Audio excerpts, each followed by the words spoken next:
আজকে আমি শুরু থেকে কাহালু থানার রিভিউটা আপনাদের দেখাবো। আমি প্রচুর এই যে কথা বলতে পারছি না।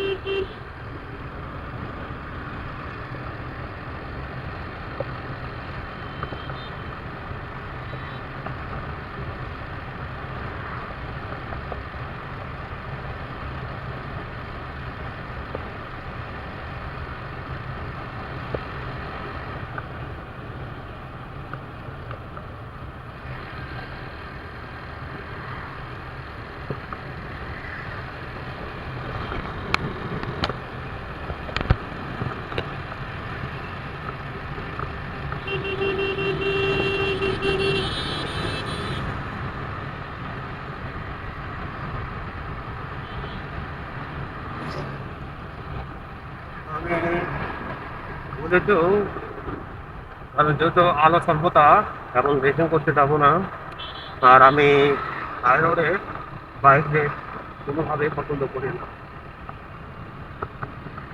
জীবনের ঝুঁকি নিয়ে একটা সতর্কতা বলে দেই, আমি যেহেতু ছোট বাইকার, বুলেটেও কেউ জীবনের রিস্ক নিয়ে বাইক বাইক থেকে বিশ্ব রোডে বিশেষ করে হাই স্পিডে চালাবেন না। কারণ একটা কথা মাথায় রাখবেন, প্রতিটা ছেলে কিংবা মেয়ের জন্য প্রত্যেকটা পরিবারে তার বাবা মা অপেক্ষায় থাকে। সৃষ্টিকর্তা না বলুক, আপনার যাত্রাটা যদি শুভ না হয়ে অশুভ হয়, তাহলে একটা কথা ভাববেন, কারণ যেনারা আপনার উপর আশা করে বেঁচে রয়েছেন তাদের কি হবে, এই কথাটি মাথায় রেখে নেক্সট টাইম বাইক রাইড করবেন। এতে করে আপনার সময় লাগুক তেল হয়তো বা 1 লিটারের জায়গায় 1.5 লিটার লাগবে, কিন্তু সেটা বড় ফ্যাক্ট না। কারণ আপনার যে কোনো সময় আপনি টাকা গেলে টাকা কামাইতে পারবেন, কিন্তু একটা জীবন গেলে কোনোদিনও সেটা ফেরত আনতে পারবেন না। আমি জানি যারা চাকরি বাইকার রয়েছেন তারা অনেকে আমার কথাগুলো পছন্দ করবেন না, কেননা তারা সব স্পিড পছন্দ করেন, বিশেষ করে এই জেনারেশনের ছেলে কিংবা মেয়ে। কারণ আমি এখন বাইকটা রাইড করতেছি ধরেন 40+, 40 মাইনাস হবে, কারণ ঠান্ডা লাগছে যেহেতু আমি 2টা জামা পরে রয়েছি। আর যারা ছাত্রী বাইকার রয়েছেন, নিয়ম কানুন যেমনটা জানেন না, কখন কোথায় কিভাবে বাইক রাইড করতে হবে, কিংবা কোন জায়গায় কি লাইট, কোথায় জাম ব্রেক কি করতে হবে, যার জন্য টপ স্পিডে গিয়ে ধরেন এটা হাইওয়ে রাস্তা। হাইওয়ে রাস্তা হলেও আপনাকে একটা কথা মাথায় রাখতে হবে, কারণ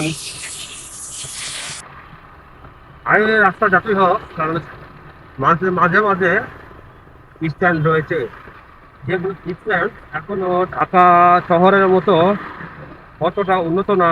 এগুলো প্রায় গ্রাম অঞ্চলের স্ট্যান্ড বললেই চলে, কেননা এই সকলে স্ট্যান্ডে ভ্যান অটোরিক্সা সবসময় বেশি থাকে, কারণ তারা অতটা নিয়ম শৃঙ্খলা জানে না কিংবা বোঝে না। যার জন্য হুট করে আপনার নিচ থেকে বাইক রাইড করে, সরি, নিচ থেকে গাড়ি অটোরিক্সা ভ্যান রাইড করে উপরে নিয়ে আসবে, জাস্ট আপনার টপ স্পিড থাকার কারণে আপনার সংঘর্ষটা ওই জায়গায় হয়ে যাবে। এতে করে ক্ষতি ওনারও হবে, আপনারও হবে। তো বন্ধুরা, আপনাদের পরিবারের কথা অ্যাটলিস্ট মাথায় রেখে বাইক স্লো রাইড করবেন। তো এখন আর কিছু বলবো না বন্ধুরা, আমাকে এমনিতেই ঠান্ডা লেগে গেছে। চলুন, ভালো কিছু দেখতে পাইলে অবশ্যই জানাবো। সবাই ভিডিওটি শেষ পর্যন্ত দেখবো।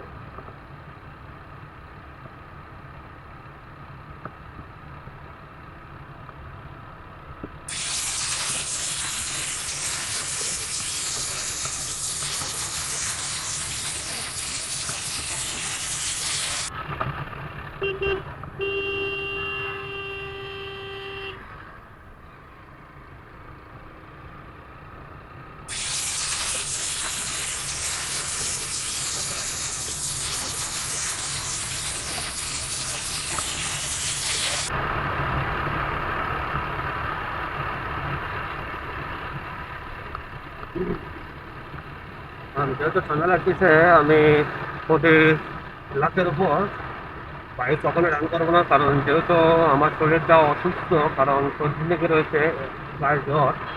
এর মধ্যে আবার যদি সর্দি কাশি লাগে, ভাই চোখ ধরবে রে। সর্দি কাশি লাগে তাহলে আরো বড় সমস্যা। আপনারা ওটা দেখতে পাচ্ছেন সুন্দর পাশ।